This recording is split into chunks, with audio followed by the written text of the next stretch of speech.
म्हातारं कोणालाच व्हायचं नसतं. सगळ्यांना वाटतं ते जितकं लाईफ जगतील तितकं ते फिट, हेल्दी आणि इंडिपेंडेंटली जगतील. पण मी जर तुम्हाला सांगितलं, की तुम्ही असं लाईफ तुमच्या 80, 90 आणि 100 पर्यंत जगू शकता, तर तुम्हाला खरं वाटेल का? कारण जपानमधले लोक हे लाईफ खरंच जगतात आणि हे तुम्हाला ह्या इकिगाई पुस्तकात वाचायला मिळेल. पण आपण हे इकिगाई पुस्तकाबद्दल बोलणार नाही आहेत. मी तुम्हाला सिम्पली सांगणार आहे, जे काही मी ह्या पुस्तकातनं वाचलं आहे किंवा बरेच पॉडकास्ट मी एवढ्यात ऐकते ज्यामुळे मला थोडी आयडिया आली आहे की जॅपनीज लोक लॉन्जिटिव्हिटीकडे कसे वळतात.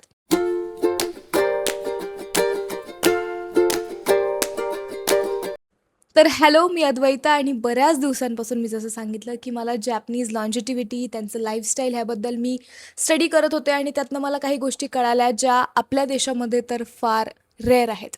तर ती पहिली गोष्ट म्हणजे मूव्हमेंट. आपल्याला जेव्हा आपल्याला असं जाणवतं की आपलं वजन वाढलं आहे किंवा आपण ओबीज झालो आहे आणि आपल्याला आता थोडं फिटनेसकडे लक्ष द्यायचं, तर आपला पहिला ऑप्शन असतो जिमला जाणं. आय नो, वेट लिफ्टिंग चांगली आहे, जिमला जाणं, मसल बिल्ड करणं, ह्या सगळ्या गोष्टी चांगल्या आहेत. पण त्याआधी तुम्हाला मूव्हमेंटची सवय असणं खूप गरजेचं आहे.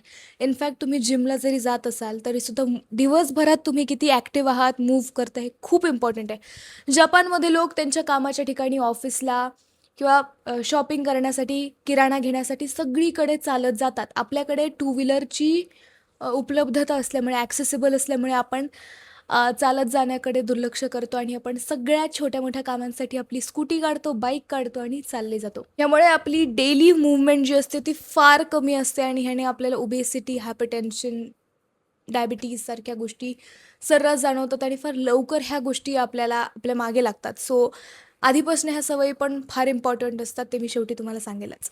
दुसरी गोष्ट जे जॅपनीज लोक खूप नियमितपणे पाळतात ती म्हणजे हारा हाचिबू. म्हणजे 80% पोट भरल्यानंतर जेवण बंद करायचं, ताट पुढे सरकवायचं आणि पोटाला सिग्नल द्यायचं की आता आपलं जेवण झालेलं आहे, जेवण संपलेलं आहे. पण आपल्याकडे कॉन्ट्राडिक्शन कसं आहे, आपल्याकडे कसं ऑपोजिट सिच्युएशन आहे. म्हणजे काय, आपण पाहुणे घरी आले किंवा आपण कोणाच्या घरी पाहुणे म्हणून गेलो, तर आग्रह हा फार जोरात केला जातो. आपली रोजची लिमिट असते 1 चपाती, 2 चपात्यांची, पण तिकडे गेल्यानंतर आपल्याला 1 चपाती, 1 पुरी, 1 समोसा, 1 जलेबी किंवा 1 गुलाबजाम आपण एक्स्ट्रा खातो. बिकॉज आपल्याला आग्रहच तेवढा केलेला असतो. मी एक सांगेल, एक सजेशन देईल. तुमच्या घरी कोणी गेस्ट आलं किंवा तुमच्या घरी किंवा तुम्ही कोणाकडे गेस्ट म्हणून जात असाल आणि कोणी तुम्हाला काहीतरी ऑफर केलं आणि तुम्हाला ते जेन्युइनली एन्जॉय करायचं असेल किंवा तुम्हाला ते जेन्युइनली खायचं असेल, तर जास्त वेळा नाही म्हणू नका. कारण लोकांना आग्रह करण्यामागचं इंटेन्शन काय असतं, की समोरची व्यक्ती लाजतीये मागण्यासाठी. सो तुम्ही लाजू नका, म्हणजे समोरच्याला गैरसमज होणार नाही आणि तुमच्याकडे जर कोणी गेस्ट बिंदास जेवत असेल, तर प्लीज जास्त फोर्स करू नका त्यांना खाण्यासाठी. कारण कदाचित ते तुमच्या इमेजसाठी चांगलं असेल, पण तुमच्या गेस्टच्या हेल्थसाठी अजिबात चांगलं नसेल. तिसरी गोष्ट जी जापनीज लोक फॉलो करतात खूप लहान वयापासून, ती म्हणजे इंडिपेंडन्स प्रॅक्टिस करतात. ते खूप स्वावलंबी असतात. लहान लहान लेकरंसुद्धा, म्हणजे आता ह्याच्या मागे अनेक कारणंसुद्धा आहेत, पण इंडिपेंडन्स आपण दुसऱ्या अर्थी पण घेऊ. कारण लहान मुलं तिथले शाळेत जातात. अगदी 5-6 वर्षांची मुलंसुद्धा स्वतःहून शाळेत जातात, चालत जातात किंवा बस असेल तर बसपर्यंत एकटे जातात. मग तिथून ते शाळेतून परत घरीसुद्धा येतात आणि खूप इंडिपेंडेंटली ते हे सगळे कामं करतात किंवा त्यांचे टिफिन पॅक करणं असू देत किंवा त्यांना जेवायला ताट वाढून घेणं असेल, ह्या सगळ्या गोष्टी खूप लहान वयातच हे मुलं शिकतात. आणि कुठे-कुठे ह्याचा इम्पॅक्ट त्यांना त्यांच्या अडल्टहूडमध्ये पण जाणवतो, की ते फार बऱ्याच गोष्टींसाठी इंडिपेंडेंट असतात. त्यांना कुणावर अवलंबून राहण्याची गरज नसते. कट्टू आपल्या देशामध्ये आपण बऱ्याच गोष्टींसाठी अवलंबून असतो.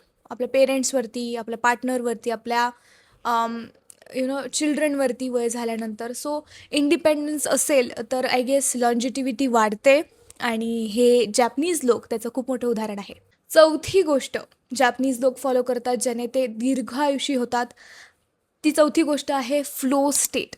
फ्लो स्टेट म्हणजे आता तुम्हाला एक सांगू का, जॅपनीज लोक हसल कल्चर मला खूप बिलीव्ह करतात. म्हणजे तिथे फार काम करणं, चांगले पैसे कमावणं, फायनान्शियल स्टेबिलिटी असेल किंवा स्टेटस असेल, ह्या गोष्टी इम्पॉर्टंट आहेत. बट ते फ्लो स्टेट म्हणजे पॅशन असेल. आता फॉर एक्झाम्पल फ्लो स्टेट म्हणजे काय, टेल यू.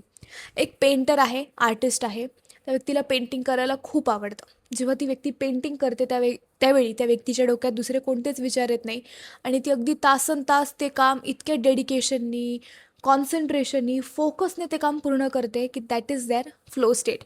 किंवा एखादा त्यांच्याकडे कॉमिक बुक्स असतात किंवा ॲनिमे असतं. ॲनिमे डिझाईन करताना, त्याचं स्केच बनवताना किंवा त्याची स्टोरी बनवताना हे लोकं खूप फ्लो स्टेटमध्ये जातात. क्रिएटिव्ह ॲस्पेक्ट त्यांचा खूप हाय असतो. तुम्ही ह्याचं एक जिवंत उदाहरण म्हणजे काय, तुम्ही लहानपणी मी पाहिलेले मोस्ट ऑफ द कार्टून्स जे होते, ॲनिमेशन्स होते, ते सगळे जॅपनीज होते. अजूनसुद्धा जॅपनीज ॲनिमे ही इतकी फेमस गोष्ट आहे आणि ते भयंकर आर्टिस्टिक काम आहे.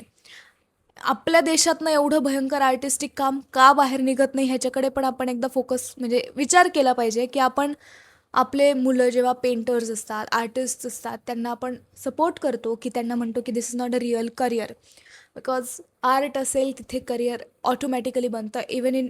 आणि आत्ता खरं तर 2026मध्ये तुमचं कोणतंही आर्ट असेल, तुम्ही त्यात सक्सेसफुल होऊ शकता if you are skilled enough. So कुठलं पण तुमचं स्किल असू देत, फोटोग्राफी असेल, पेंटिंग असेल, रायटिंग असेल किंवा पॉटरी असेल, गार्डनिंग असेल, डान्सिंग असेल, सिंगिंग असेल. आणि इट्स नॉट नेसेसरी की तुम्ही फ्लो स्टेटमध्ये तुम्ही परफेक्शनकडे फोकस कराल किंवा तुम्हाला बेस्ट आर्टिस्ट व्हायचं आहे, बेस्ट डान्सर व्हायचं आहे, ह्या हिशोबाने नाही.